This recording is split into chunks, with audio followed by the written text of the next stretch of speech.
is being brought to you by Peloton. Live studio classes in the comfort of your home. It's time for Straight Talk, brought to you by Straight Talk Wireless, best phones, best networks, no contracts. Welcome. It is Super Bowl week officially. Super Bowl 53, Atlanta, Georgia. Because the shutdown was resolved, I no longer have to drive down to Atlanta, which I absolutely positively was intending to do from New York City. Yes, I was going to drive down to Atlanta if the shutdown had not been resolved. Everybody could call me whatever they want to call me. I called myself a punk, simply meaning that I was scared. That's all it meant. I will tell you this. I'm not showing up with no air traffic controllers out there. I'll tell you that much right now. Air traffic controllers calling out of work. Steve wasn't getting in the air. I'll tell you that right now. But having said all of that, that's been resolved, at least for the next 3 weeks. And as a result, you should see a lot of folks traveling into Atlanta where Super Bowl 53 would take place with the New England Patriots and the Los Angeles Rams. We got a lot of stuff to get into a little bit later on as the show progresses, since Tom Brady has announced he will not retire. This definitely will not be his last game. Which obviously is something that I anticipated, considering the fact that he had been talking for years about trying to play until he was 45 years of age. We've got Patrick Chung for the New England Patriots calling out the Los Angeles Rams, and Brandon Cooks responding in inarticulate fashion, I might add, because I don't know what the hell he was saying. But nevertheless, it is what it is. We'll definitely get into that a little bit later on in the show. But I think the order for the day is to start the show with the NBA, because Anthony Davis, the superstar for the New Orleans Pelicans, clearly one of the top 3 or 4 players on the planet, has announced through his agent, Rich Paul, for Clutch Sports, that indeed he has no intentions, rather, of re-signing with the New Orleans Pelicans. His contract runs not just through this season, but through next season, and he's free and eligible for free agency in the summer of, 2020? And so because of that, it's one of those situations where everybody's looking and they're saying, well, what are the Pelicans going to do? Well, let me first break this down. The New Orleans Pelicans has the right to Anthony Davis. He does not have his own rights. They own his rights until after next season. So understand something right now, ladies and gentlemen. Just because a whole bunch of people want to get their hands on Anthony Davis does not mean that for the immediate future, does not mean that the New Orleans Pelicans are in a position where they have to capitulate. They do not. They absolutely, positively do not. The reality of the situation is you can look at it any old way you want to. They don't have to capitulate. Their mentality is, look, man, we ain't going to just give them away. We ain't going to just give them away. And Rich Paul, I can tell you, Rich Paul has been starving for Anthony Davis to give him the permission to announce to the world that he had no intentions of resigning for quite a while. Adrian Wojnarowski, our own very own Woj, tweeted earlier today, Agent Rich Paul has notified the New Orleans Pelicans that all-NBA forward Anthony Davis has no intentions of signing a contract extension if and when presented, and that he has requested a trade. Paul told ESPN on Monday. Rich Paul to ESPN on a preferred destination for Anthony Davis. Quote, Anthony wants to be traded to a team that allows him the chance to win consistently and compete for a championship. I guess that rules the Knicks out. I guess that's that. Now, I say that because in all honesty and fairness, our very own Brian Windhorst, who does an exceptional job covering the NBA, by the way, said that the New York Knicks had a chance. Hell no, they don't. I don't believe it. I don't believe it.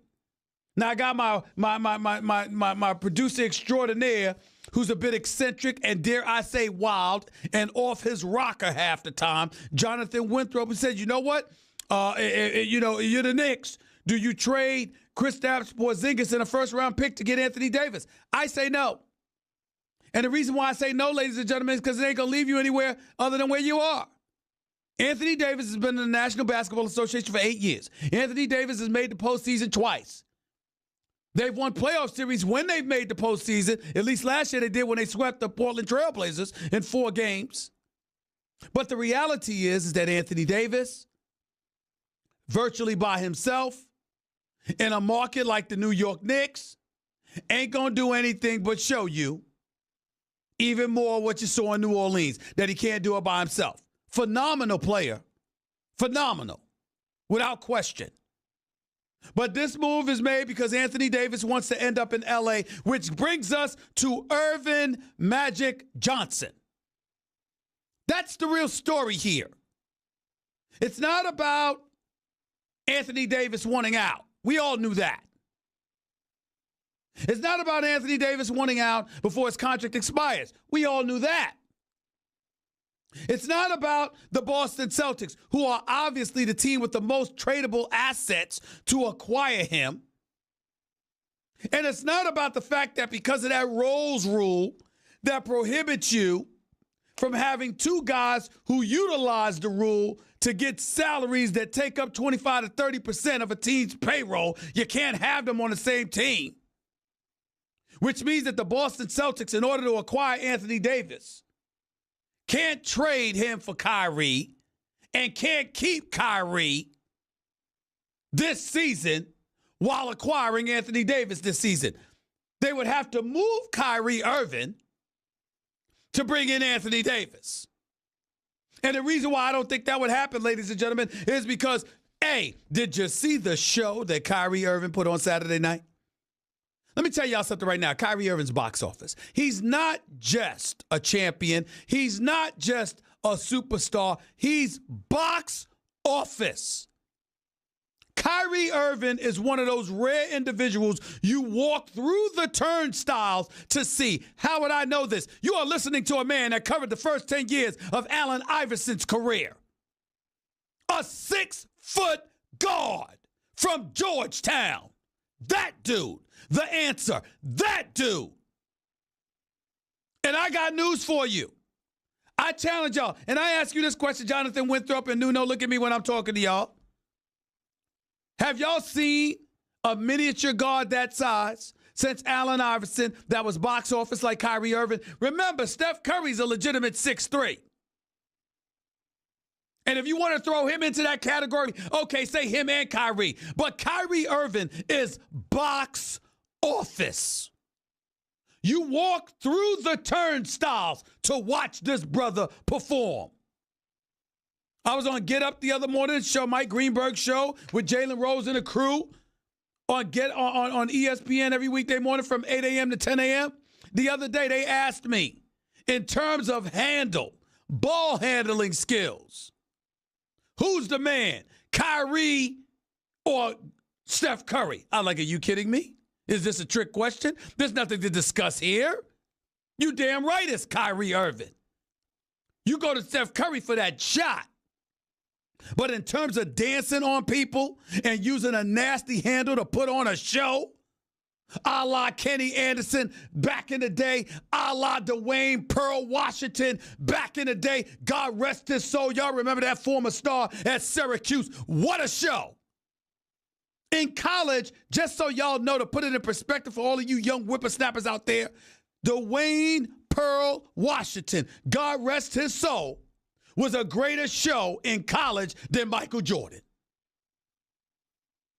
Ask Dick Vitale. Ask Jay Billis. Ask Jay Williams. Ask Jim Boeheim. Ask anybody. When it came to a show in college basketball, there was no greater show than Dwayne Pearl Washington. And anybody that saw him play in college at Syracuse knows I'm right. And you got to remember, I go back to the days of Marbury and Kenny Anderson, Dwayne Pearl Washington, before that, Mark Price when he was at Georgia Tech with that shot off the dribble the way that he did it. Kenny Smith when he showed up at North Carolina. Bobby Hurley in the crew. It don't matter. Dwayne Pearl Washington, to this day, as we're standing here right now, ladies and gentlemen, is the greatest show in the history of college basketball that we have ever seen. Ask our very own Mark Jackson for ABC and ESPN if I'm lying. Ask him. But I digress. I brought up Magic Johnson's name for a reason. See, the reason I brought up Kyrie and all of this other stuff is because I'm telling y'all what the roadblocks are to the potential maneuverability of an Anthony Davis. Here's what it comes down to as it pertains to Irvin Magic Johnson. he is the one on the clock. It's not LeBron James. It's not Luke Walton. It's Irvin Magic Johnson. The Magic Man is on the clock. And my God, my brother Magic Johnson, is there anything I can do for you? Is there anything at all I can do for you? I cannot tell y'all how much I'm rooting for this to happen. And that's no knock against the Pelicans or whatever. Alvin Gentry is a damn good coach, and he's done a good job. Dell Demps is a good job. You're in New Orleans, unfortunately. The small markets, they hate it. They're already questioning it. You got executives and agents that are already ticked off that Rich Paul and Clutch Sports are in a position to have a player, the marquee of Anthony Davis, demanding to be removed from the smaller market so he can go to La La or someplace like that. Anthony Davis wants to be a member of the Los Angeles Lakers. That's not the only team he wouldn't mind playing for, but that's clearly at the top of his list. This is why it's going down. And if y'all are doubting me, let's understand the way this business works. Let's just educate somebody, and let's just take the wool away from our eyes, okay? Why the hell you think Kentavious Caldwell-Pope got $17 million last year? Why do you think that happened? You think it wasn't a foregone conclusion that LeBron James, who had bought not one but two $20+ million homes in Brentwood, wasn't coming to L.A.? Come on. You really think that it was a possibility he was going to the Philadelphia 76ers with Joel Embiid? So in other words, I'm going to leave Cleveland and go right up the road to similar weather conditions in the same conference for the Philadelphia 76ers after what I did to the city of Cleveland with Miami? Stop it. It was never, ever a real viable option for him to go to Philly. He was going to one place, and that was to L.A. Hell, if it wasn't staying in the East, you might as well go back to Miami. He wasn't doing that. LeBron James was going to L.A. That's where he was going. Okay? So let's just stop it. You facilitate things by taking care of his guy with his client. Now you've got a situation with Anthony Davis. Anthony Davis is a superstar. Anthony Davis is one of the top 5 players, probably top 3 player on the planet Earth. He's that great. He's that great. He can play 4 different positions. He can guard 4 different positions. He's that great. He walks around averaging 28 and 12 in his sleep. He's that great. He got a J. He can pull up off the dribble. He can play with his back to the basket. He can post up. He can shoot mid-range. Plus, he can defend the center. He can defend any frontline position you ask him. And in some cases, he can defend guards. He's that great. So what do we have? We have a situation where because of that reality, everybody's going to want him. But the only viable option is the Lakers. Why? Because even though other teams can get into the mix, because the Pelicans, like Alvin Gentry said a month ago, we're not trading them. We're not planning on trading them. It's a non-story. I don't want to hear what the hell y'all got to say. Well, he was able to say that when Anthony Davis would not demand a trade. But now that the time has arrived and Anthony Davis is demanding a trade, is requesting rather a trade, and that has been put out for public consumption, Anthony Davis basically is telling everybody, I want to be a Laker. So anybody that trades the farm to get him, because he's making about $27 million. He's at $25.4 million this year. In the last year of his deal, he's at $27 million next season. He's basically saying, look, anybody that acquires me, you could trade the farm to get me, but I'm probably not going to stay. Now, how many teams you think is going to be like the Toronto Raptors, where they're willing to get rid of DeRozan and take their chances just so they could get their hands on Kawhi Leonard with Danny Green? Obviously, to Kawhi Leonard, who probably may leave at the end of this season. Masai Ujiri, the general manager for the Toronto Raptors, was willing to take that chance and roll that dice because Toronto had tried on numerous occasions to win with DeMar DeRozan, and that didn't work out. Ostensibly because they kept running into LeBron. But in the case of Kawhi Leonard, unless you convince him to stay in Toronto, you rolled the dice, you took your chances. How many teams you think is going to be willing to take those chances with Anthony Davis? If you're the Boston Celtics, you got to give up Jason Tatum and Jaylen Brown and a Terry Rozier and a pick to get Anthony Davis.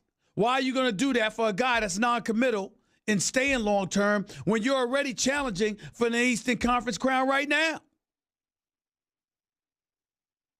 If you're the Philadelphia 76ers and you can unload Ben Simmons along with a couple of picks and Lord knows who else outside of Joel Embiid to get your hands on Anthony Davis, why would you do that if he's going to leave you in a year?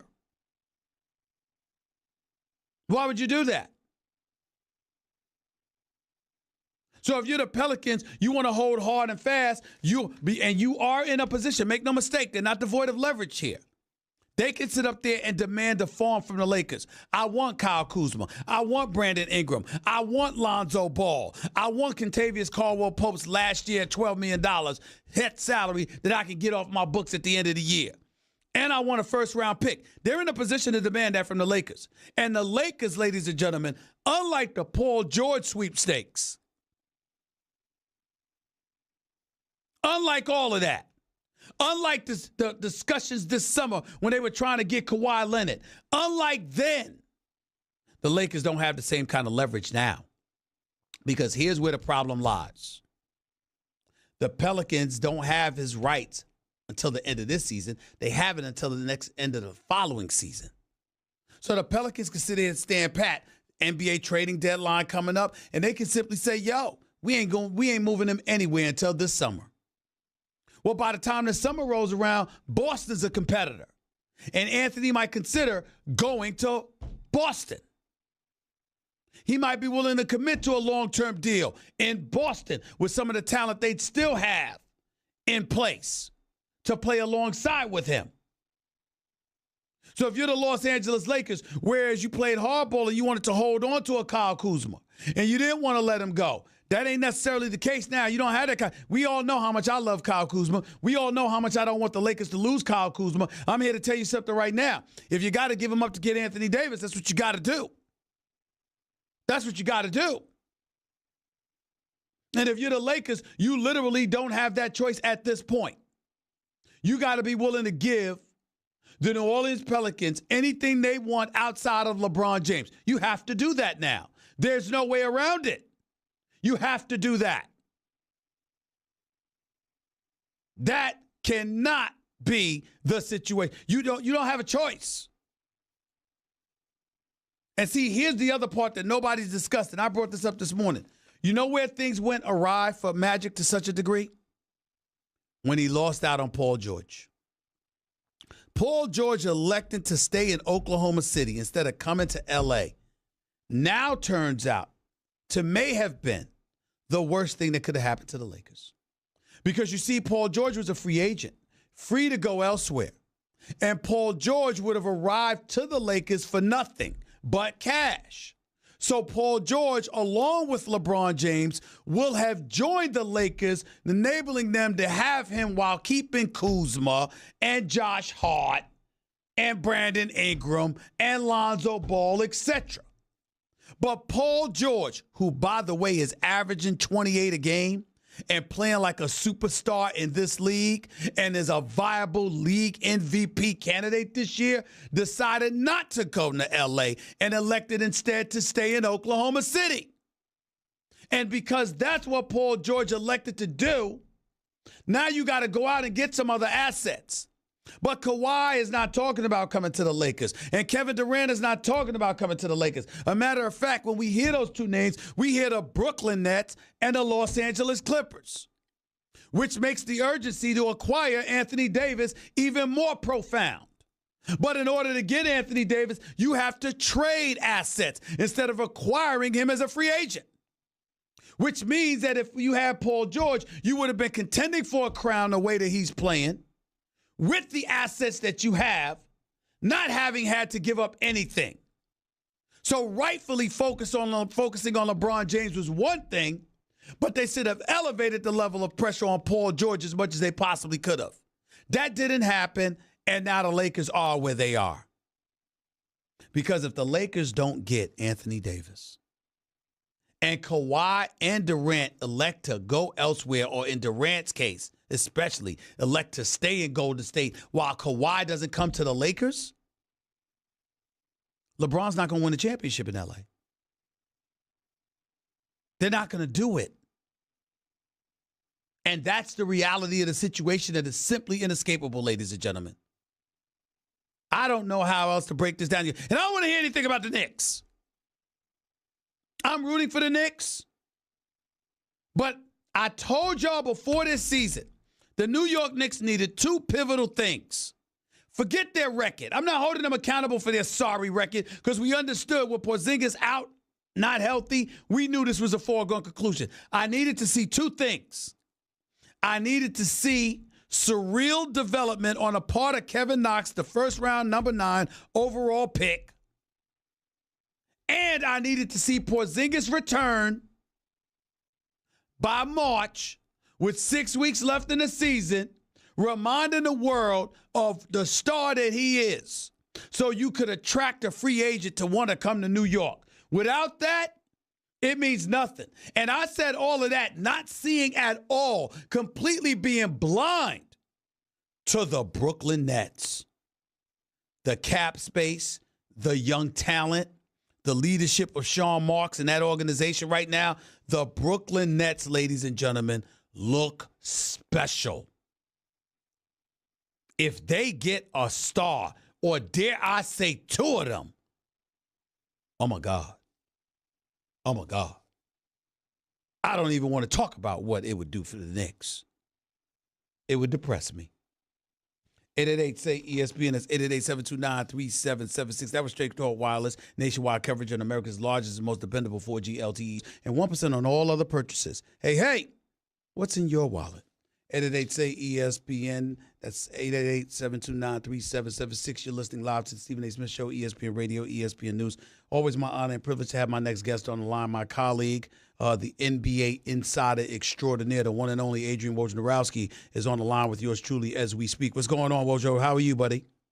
I'm great, Stephen. How are you? I'm doing great. Appreciate you breaking that news on Twitter this morning about Rich Paul and these guys making it official to New Orleans that Anthony Davis would not sign a contract extension, that he indeed wants out. When you heard the news and it was official, because of the timing specifically, Woj, what jumped to your mind? Well, it gives Anthony Davis a window here to be traded to a team that's not Boston. Because Boston cannot do a trade for Anthony Davis as long as Kyrie Irving is on the roster, based on the kinds of contracts they have. And so there's a window here that if New Orleans decided to do a deal, they really can't engage with Boston until after the season. And so this is a window specifically for the Lakers to cobble together their best offer and go to New Orleans with it. But there's lots of other teams around the league who, listen, everybody in the league wants to be involved at this at some level. And so the question is going to be how willing the Pelicans are to do a deal here in the next 10 days before the trade deadline, because there's not pressure. Remember, he's signed through next season. And so there's not pressure on the Pelicans to do a deal right now. The best case for them is probably to have Boston in the bidding if they're going to trade him and if they decide they're going to move him.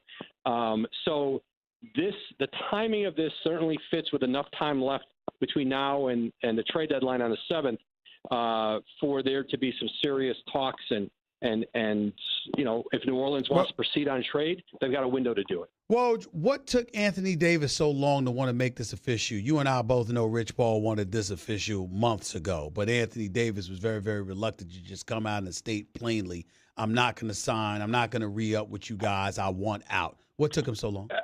I mean, Stephen, it's not easy to do for a player to, when you played your whole career in a city and you love the place and you really love a lot of your teammates and you've got relationships, and because you're going to take a lot of heat to do it, and you may not get the trade you want right away, and you may have to play the rest of the season out, and it's not easy to do that. I think Anthony wanted to give the Pelicans every chance to surround them with talent, to build on what they did last season, get into the second round in the West, and injuries have certainly derailed this team. And but I think for Anthony Davis, I think in his mind he went as far as he was going to go, or he had gone as far as he could go with this group, and now he gives the Pelicans a clear sense of where he stands.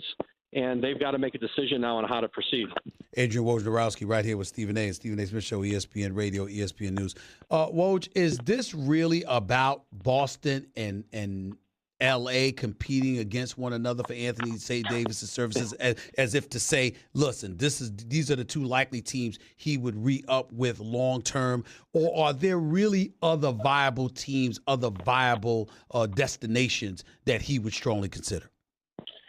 Well, I think certainly L.A. and Boston right now. I'm told it's a short list, and I think certainly, market size is going to matter. New York would like to be involved in this. Everybody wants to be involved in this. Does New York have enough to offer? Even if they put Kristaps Porzingis in a trade, the Knicks, New Orleans doesn't know that he would re-sign with them. He could just take his qualifying offer and start moving forward. So tougher for New York. I think if you are the Pelicans, getting in a bidding situation and knowing, especially if you're going to get draft picks, Boston has contingencies on a few of their first-round picks.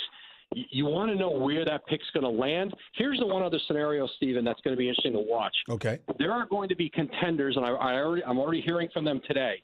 There are going to be contenders who would treat Anthony like a rental and say, we think with Anthony Davis, if we trade for him, we think we could get to the finals with him. Maybe we could win it with him. Maybe we could, knowing that they have him for the rest of the season.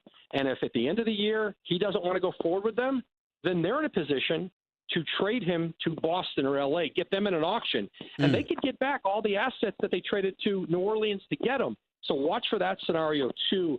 I think this will be a lot wider. This will be much wider open in terms of the offers New Orleans gets between now and the trade deadline than just Boston or just LA, because Boston can't be involved in this right now unless they're willing to move Kyrie Irving, and they want Kyrie Irving there to play with Anthony Davis. Very interesting perspective coming from Adrian Wojnarowski right here with Stephen A. ESPN Radio, ESPN News. That was my next question. I was going to Kyrie because Kyrie, I consider him a superstar, Woj. He's not just a talent, but he's box office. When you see him and the way he dances on people, you're watching him Saturday night, for example, you want to walk through the turnstiles to see this young brother perform. Having said all of that, with all the other parts around them, the way Terry Rozier looked like last year without Kyrie Irving once he had went down. Marcus Smart's got a new $52 million deal. You see that they've got these other guys. They got to find a way to ingratiate Gordon Hayward a bit better because you got Golden State Warriors quoted as saying he's hurting them, he's slowing them down, et cetera, et cetera. I'm wondering, even though the preference would be to have Kyrie to play alongside Anthony Davis, how willing do you believe, if it really, really came down to it, would Danny Ainge be to unload Kyrie Irving this year just to make sure he got his hands on Anthony Davis? I think it's slim to none, but I want to ask you. Yeah, no, I agree with that, Stephen. And, again, this is a 10-day window here. I think Boston certainly knows. Kyrie Irving has come out and said, he did it very publicly, I'm going to resign. I'm going to stay in Boston. But if they want to solidify that fully, then they'll bring in Anthony Davis, and they have enough around Kyrie to do that. Now, remember, they can agree to a trade around the draft or prior to the draft, like where the pieces don't, once the season's over, they could be in agreement on a trade that doesn't get finalized until July 1. I mean, deals happen around the draft where you're picking players for another team, but the deal won't be official for another 8 or 9 days. So it's not like they literally have to wait till July 1. And they could have the conversation right now, Stephen. Boston could tell them, here's what we might be willing to give you. Here's what we would be willing to give you when the season's over. Like, you could have all those conversations, and I would imagine Boston and New Orleans is going to talk here in the next, before the 7th. So, Woj, with that being said, how much pressure is on Magic Johnson right now? I mean, we know it's a lot, but put into perspective for us.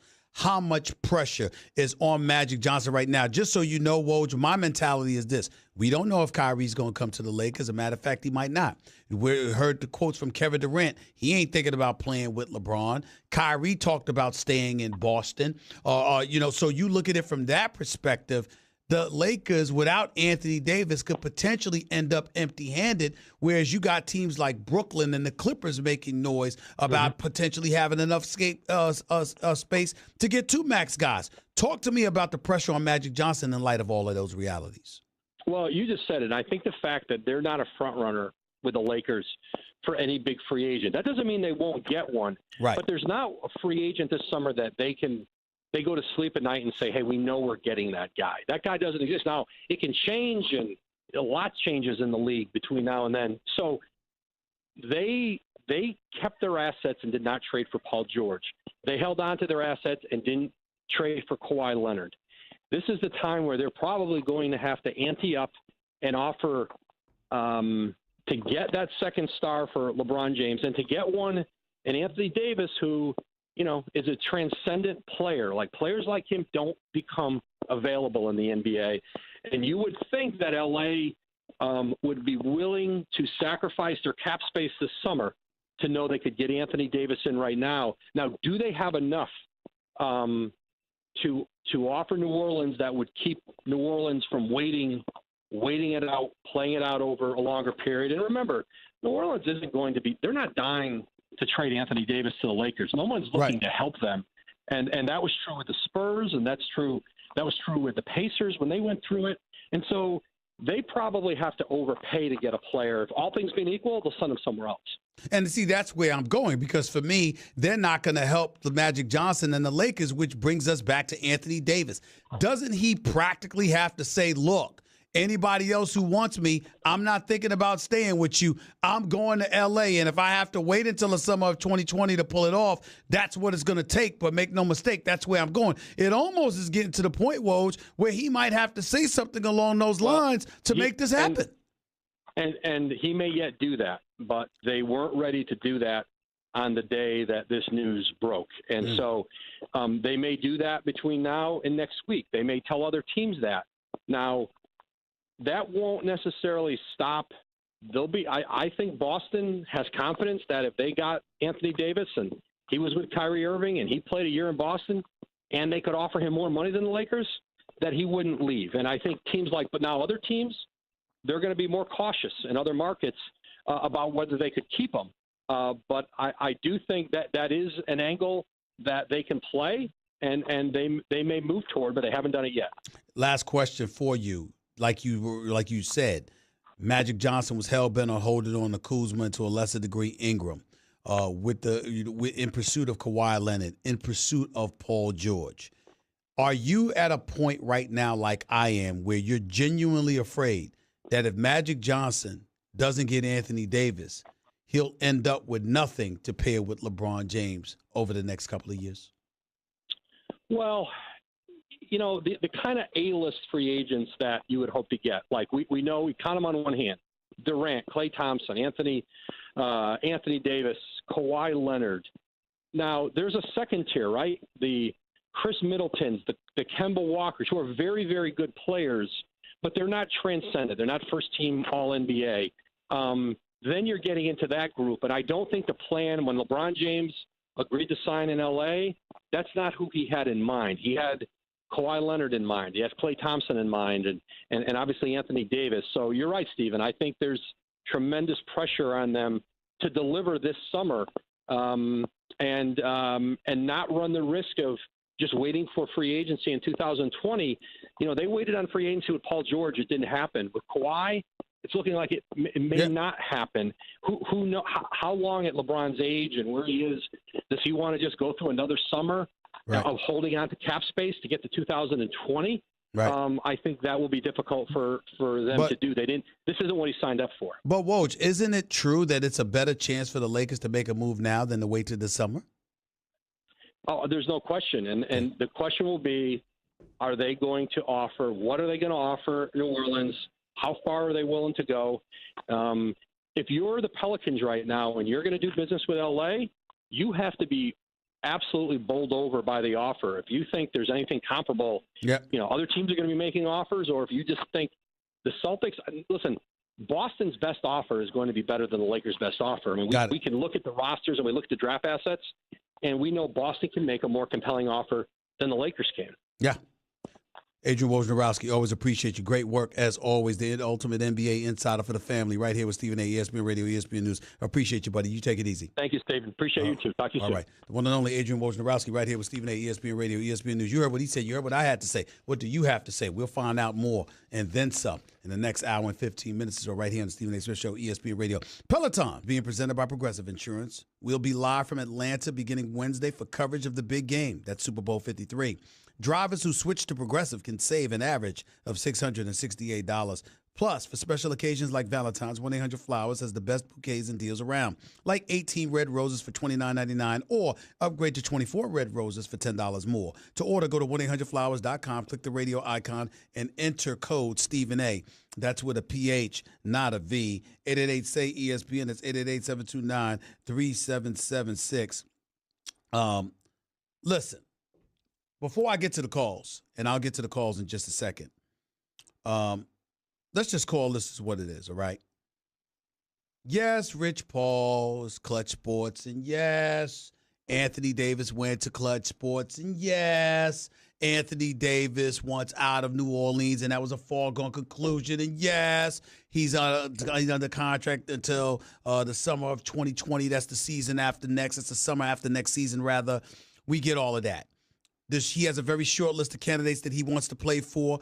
L.A. and Boston are tops among them, okay? But let's not act like LeBron James has nothing to do with this. LeBron James leaves Cleveland and go to Miami. D-Wade and Chris Bosh are coming.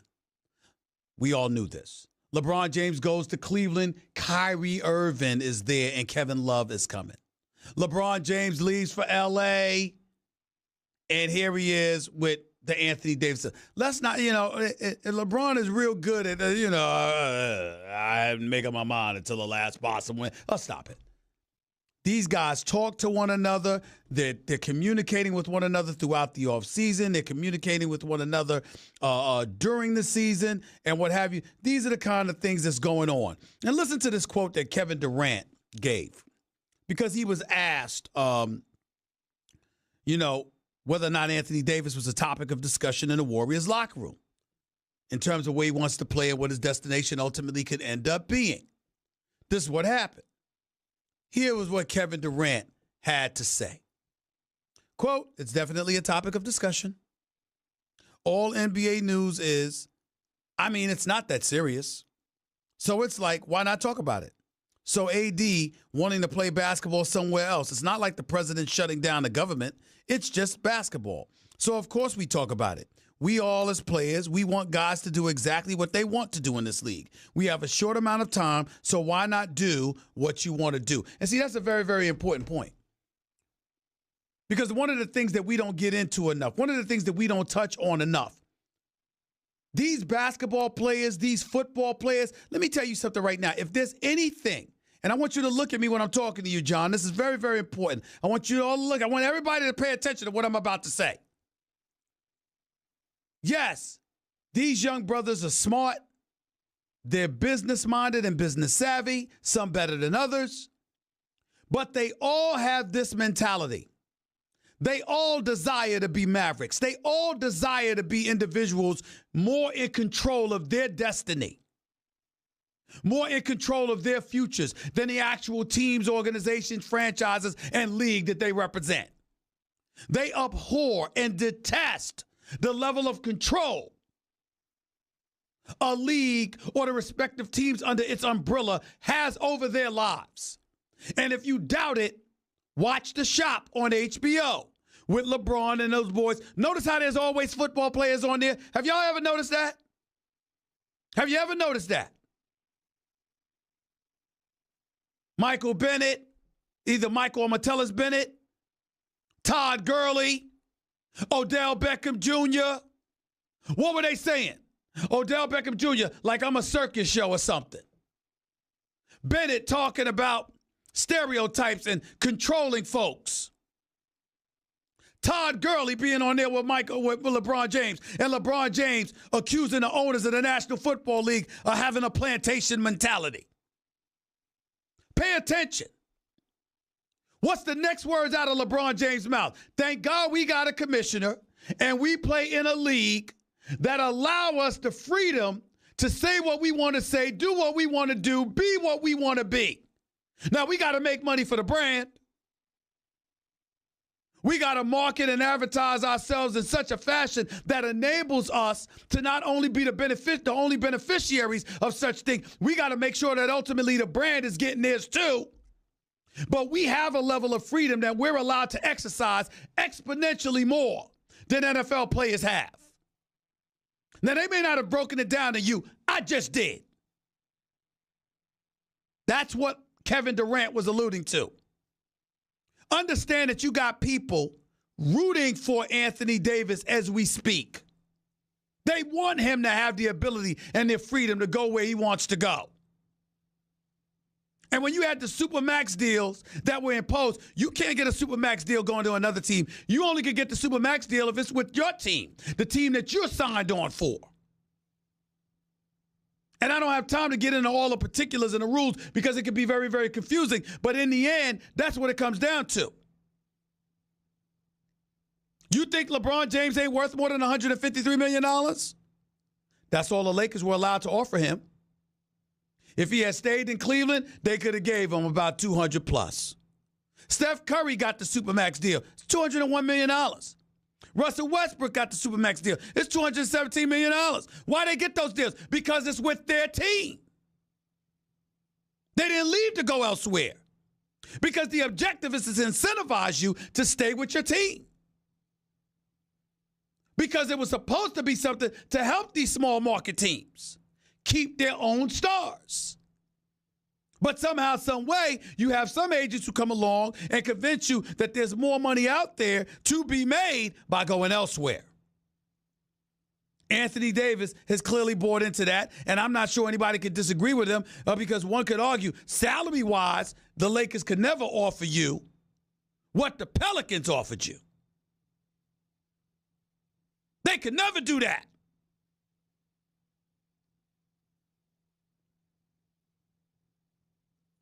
But Anthony Davis can't get in marketing off the court what he could get if he were a member of the Los Angeles Lakers franchise. Some other people it don't matter. Some people it might, depending on their own individual personalities. 888-SAY-ESPN. It's 888-729-3776. Let's get to the phones. Let's go to my man Champ. You're live with Stephen A. ESPN Radio, ESPN News. What's up, man? Talk to me. Thanks for the call. Yep, go ahead. I just want to say this, though, before we get into the NBA. It's funny that when a free agent in baseball, they don't lose $100 million when they go on the market if they go to a different team, but only in the NBA that happens. Yep. That being said, I spoke to an NBA assistant coach today and talking about this situation with the Los Angeles Lakers potentially landing Anthony Davis. But it's like deja vu all over again. The best team in Los Angeles for the last 8 years has been the Los Angeles Clippers because of the veto that happened with New Orleans and Chris Paul.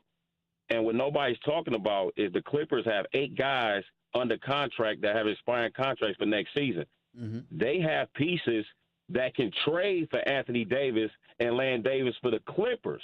Yeah, Champ. But here's my thing. You're absolutely right. There's nothing wrong with what you're saying. What I'm saying to you is that I think that the Clippers are more of the mindset on holding on to its assets with the confidence that they got enough cap space to get big-time talent in free agency rather than surrendering that talent via a trade. Well, I agree with you. But if you want to make it a bidding war on who's better, the Clippers or the Lakers, and keep the Lakers doormat, if you land Davis in the trade this offseason, you can go after Kawhi Leonard and Kevin Durant and say, guess what? You want to play with a 25, 26-year-old Anthony Davis, or you want to play with a 34, 35-year-old? Oh, I see what you're saying. Guy? You're talking about them accumulating their own big three. You're saying, exactly. Because a lot of people are talking about, well, if you get Anthony Davis, then you don't need one of the other two. You're saying, no, do what you can to trade those tradable assets, acquire Anthony Davis, but then turn around and still say to Kevin Durant and a Kawhi Leonard, you got this brother here waiting for you in a Clipper uniform. You sure you don't want to come here? That's what you're saying. Right, because one can argue Tobias Harris and Montrezl Harrell to the Pelicans is better than Kuzma and Ingram. Mm-hmm. But it's one of these things from a basketball standpoint. You want a bidding war, right? And everybody just automatically assume that that Anthony Davis is going to the Lakers. But you got to remember, he has a whole nother year next year. So you're telling me that Kawhi Leonard would choose the Lakers with LeBron or the Clippers with Davis with 1 year? And you telling me that Kawhi Leonard and Anthony Davis won't sign a new deal with the Clippers and then leave for Los Angeles to the Lakers in another locker room? I beg to differ. I think what people better pay attention to, you have 10 days, Rich Paul, to land Anthony Davis to the Lakers. If you don't, you mean to tell me your best friend and your best player is LeBron James, you can't land the best top young talent in the NBA? No. Let me tell you where I disagree with you, champ. Let me tell you where I disagree with you. Where I struggle to agree with your assessment is you're putting it on Rich Paul. I'm looking at Magic Johnson because Rich Paul has made it clear and Anthony Davis has made it clear through Rich Paul he wants out.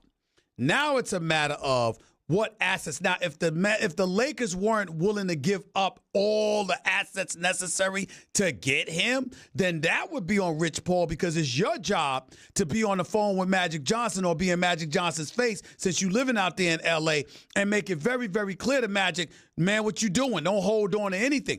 But if Magic Johnson has made it clear he's willing to give up the farm for Anthony Davis, what more can Rich Paul do other than that? That comes down to the Pelicans. I'm not blaming Rich Paul. What I'm saying to you is it's going to be a huge story. If Jerry West can pull off Anthony Davis in the next 10 days it's a heist. to Los Angeles Clippers. It's a heist. It's no question. It's an absolute positive heist. There is no doubt about it. Because hold on, champ. Hold on, champ. It's dead. Champ, I'll give you the floor. Hold on for a second. Here's what I'm thinking. I don't care as much about who the Clippers get. I care about what the Lakers don't get. Like for me, if the Lakers are on the cusp of something disastrous here. If they don't get Anthony Davis, they could end up with nothing. Whereas the Clippers, instead of getting two, what if they just got one? They'd still be in a position to be formidable opposition to the Lakers. So to me, the disaster is not what the Clippers get. The disaster is if the Lakers end up getting nothing. No Paul George, no Kawhi Leonard, no Kevin Durant, no Anthony Davis, not even a Kemba Walker, and then you don't get Anthony Davis either. I think that's what the disaster is, champ. I agree, but you got to remember this. The trade from Indiana to the Thunder for Paul George, everybody assumed that he was going to play a year in OKC and go to the Lakers. And what I'm telling you is, if you look at the Clippers roster right now, they have the pieces, they have the cap space next year.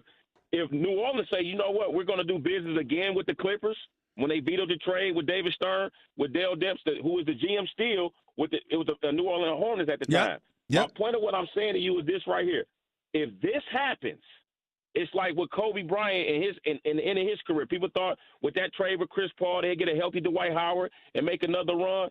We're looking at the end of LeBron era if Davis go anywhere else besides the Los Angeles Lakers. Well, I see, and what I'm saying to you is the only way – here's where Champ and Stephen A. part ways. I totally agree with you with that exact precise statement if the Lakers end up with nothing. But let's say, for example, they don't end up with Anthony Davis, but they get Kawhi or Durant or somebody. And I'm not saying that's going to happen. I'm just speaking hypothetically. I'm simply saying to you, the issue is not Anthony Davis to me. The issue is the Lakers and LeBron ending up with nothing. I think that I think that's I think see, want to leave you with this. Hold on. The thing that is troublesome to me is everybody's putting this on the Anthony Davis thing. And I'm saying no, there's a bigger problem. The bigger problem is Brooklyn and the Clippers or a Boston or somebody. Everybody ending up with something but the Lakers. The Lakers ending up with nothing is a bigger story than them not getting specifically Anthony Davis. I agree, but last thing, if Davis goes to the East, it doesn't hurt the Lakers as much. If he goes to the Clippers and Kawhi wants to play in L.A., I don't believe Kawhi chooses LeBron over a 25, 26-year-old Anthony Davis. Well, I agree. Durant. I agree. LeBron over Anthony Davis. I agree, but all I'm saying to you is that still isn't bigger than the Lakers ending up with nothing. They've missed out on Paul George. They've missed out on Kawhi Leonard because they didn't want to trade any assets. Now they would be willing to trade assets, but still don't get Anthony Davis. This is potentially disastrous for Magic Johnson and the Los Angeles Lakers. But even more, it's disastrous for Magic Johnson in terms of the allure and how he's viewed as a big name and an executive for the Lakers, even though in his sleep he's an improvement over Jim Buss. The bigger also issue is with LeBron James, because if they end up getting no one to play with LeBron James will not win a championship for the Los Angeles Lakers. And outside of the expiring year of Elgin Baylor in his career, the bottom line is LeBron James will be the first marquee superstar for the Los Angeles Lakers to have failed to bring home a chip. That is a fact. That is the reality. Well, we have 10 days. All right. Got to bounce. I appreciate the call, bro. Thank you. Let's go to Cedric. You're live with Stephen A. Talk to me, said. Hey, Sid.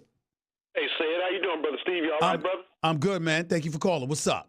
Listen, man, I respect your knowledge much on NBA. And I just want to ask you this question. I'm going to hang up. Back to the Lakers. If the Lakers do acquire Anthony Davis, this is just your opinion, because I respect your opinion big time. Yep.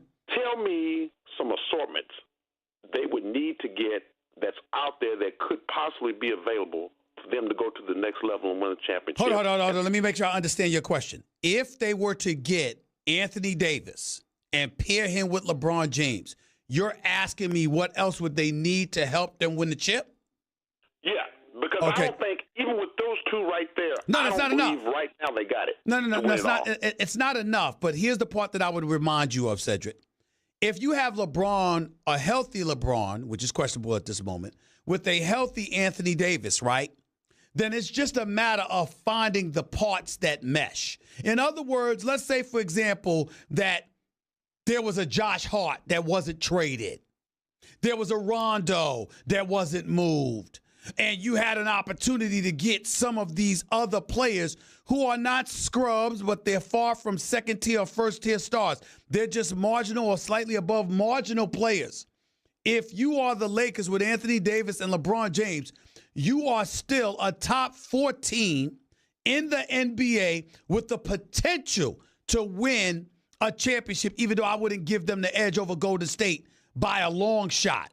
But you're in the discussion and you're challenging.